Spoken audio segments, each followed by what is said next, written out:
actually know where they are, Sean. That's what the crazy thing about the Biden administration is. They let people in, they give them asylum, and we actually know that these people are sort of out there in our country. Some will be hard to find, sure, but a lot of them you actually can find just if you actually try to look, which is what the Biden administration hasn't done. The second thing, Sean, is we've got to make it hard for illegal aliens to work in our country. It undercuts the wages of American workers. It invites more people to come in illegally. And if you make it hard for people to work, a lot of them are going to go back anyway. And you do those two things, I think you can go a long way to solving a problem, but you got to stop the flow. That's the most important thing. Let me go to the issue of the economy. Let's talk about maybe some Americans that you do know, people in Appalachia, poor people. There was a study that came out, 25% of Americans had to forego meals in the last year. And nearly two-thirds of Americans say that they're literally gasping for air and having a hard time making ends meet every month. What is the best way to get America to economic prosperity quickly? How do you do it? Number one, you've got to unleash American energy. President Trump is so strong on this. We had energy independence. Joe Biden has destroyed it. We could have energy dominance. We could be the main source of energy in the world. For Europe, our allies? Absolutely. And that would actually weaken Russia and Iran and some of these other regimes. But we're sitting on the Saudi Arabia of natural gas in Ohio and Pennsylvania. Joe Biden would rather buy the stuff from Iran than buy it from Pennsylvania workers. It doesn't make an ounce of sense, Sean. The other thing is you've got to reinvigorate the manufacturing economy. Biggest contrast the media doesn't talk about between Joe Biden and President Trump is President Trump was right about every single disaster that Joe Biden was wrong about. NAFTA destroyed the manufacturing economy in Pennsylvania, Michigan.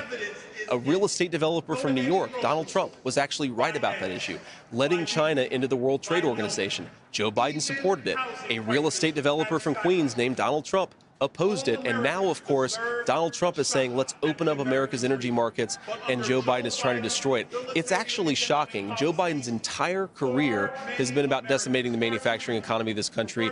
President Trump's entire career has been about how do we rebuild it and how do we correct the mistakes of our broken leadership class. Let's talk about foreign policy, and I won't call it the Vance doctrine because it'll be the Trump doctrine. It'll be the Trump doctrine. Okay, but let's go over some of the hot spots in the world. I, for the life of me, don't understand Joe Biden's policy towards Iran.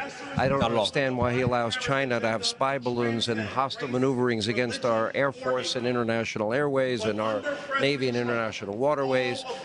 Why Russia got a waiver for the Nord Stream 2 pipeline, for example. But we've got a lot of hot spots in the world. Yes. We've been very outspoken on the issue of Ukraine. Yep. Hundreds of billions of dollars in Joe Biden. And then I would argue that Joe Biden surrendered in the war on terrorism with Hamas by not supporting Israel further and their offensive moves after the worst terror attack in their history. Let's get your overall view. Let's look at these hotspots: Ukraine, Iran, the war in the Middle East. Yeah, so first of all, Sean, I served in the United States Marine Corps for 4 years. One of the things I'm proudest of, the most important part, I think, of the Trump doctrine in foreign policy is you don't commit America's troops unless you really have to, but when you do, you punch and you punch hard. I think that's the way that you respect America's brave men and women who are serving.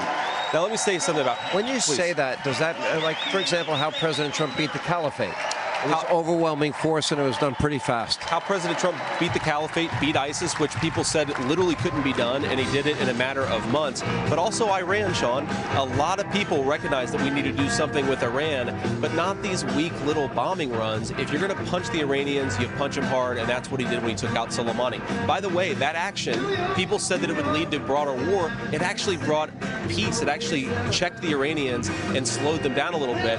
But let me just say something about this Iran issue, because maybe the most important diplomatic breakthrough of the Trump administration was the Abraham Accords. If you want to check Iran, the way to do it is to, one, withdraw their oil money, which of course Joe Biden's been bad about, but you've also got to enable the Israelis and the Sunni Arab states to work together and actually provide a counterbalance to Iran. Joe Biden has done nothing. You have the infrastructure there, sitting there, to weaken Iran, to strengthen our ally Israel. Joe Biden's done nothing with it. Donald Trump would reinvigorate it. I think one of the more, I guess, achievements of Donald Trump that doesn't get talked about a lot. He created an alliance with the U.S., Israel, the Saudis, the Emirates, Jordan, the Egyptians, that very few people knew about. And I think we can get back to that. Absolutely. I didn't think I'd see that in my lifetime. Neither did I. Okay, so let's stay in the Middle East.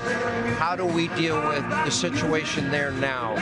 I think Israel should have the right to win their war on terror, and they're our greatest ally in the Middle East, and I don't think Israel had a better friend than Donald Trump. No, they didn't have a better friend than Donald Trump. And here's the problem, Sean, is Joe Biden's made it harder and harder for Israel to win that war.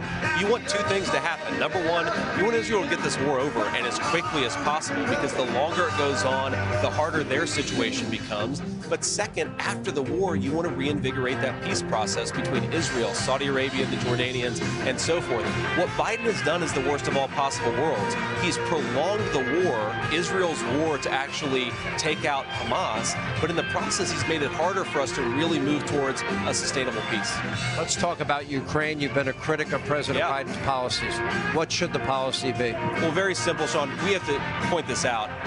Russia would not have invaded Ukraine if Donald Trump had been president. Everybody agrees with it. Even a lot of my Democratic colleagues privately agree with that. But here's the issue, Sean, is we've now spent $200 billion. What's the goal? What are we trying to accomplish? Is there a risk of escalation into nuclear war? Because there is when you have a buffoon running foreign policy, and we've got a lot of them right now in Washington, D.C. I think what President Trump has promised to do is go in there, negotiate with the Russians and Ukrainians, bring this thing to a rapid close so that America can focus on the real issue, which is China. That's the biggest threat to our country, and we're completely distracted from it.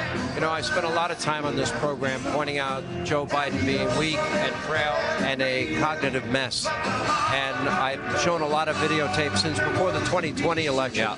I hope you watch the show. If you do, you've seen a lot of the tapes. And so all of a sudden, the world noticed. A few weeks ago, they were claiming real videos, unedited, of Joe Biden were cheap fakes. Oh my gosh, he's a cognitive mess. We got to get rid of him. What is your reaction to all of that? Because I find it disingenuous, and frankly, I believe they're outright lying, and there's been a cover-up of Joe's cognitive state. Do you believe he'll be the candidate? What do you think of the cover-up? Does Kamala Harris replace him? What are your thoughts on all of it? Well, literally, Sean, 6 months ago, what you were saying on your program, the media was calling a conspiracy, and now the media is just calling it obvious fact. So you're way ahead of your press colleagues. Well, I was 4 years ahead of him. I wish they would say Hannity's right and put it up on about lower third. That would be nice. That's right. By the way, hell will freeze over. Yeah. But go ahead. But look, first of all, the Democrats want to try to run from this, and they're saying that, Joe Biden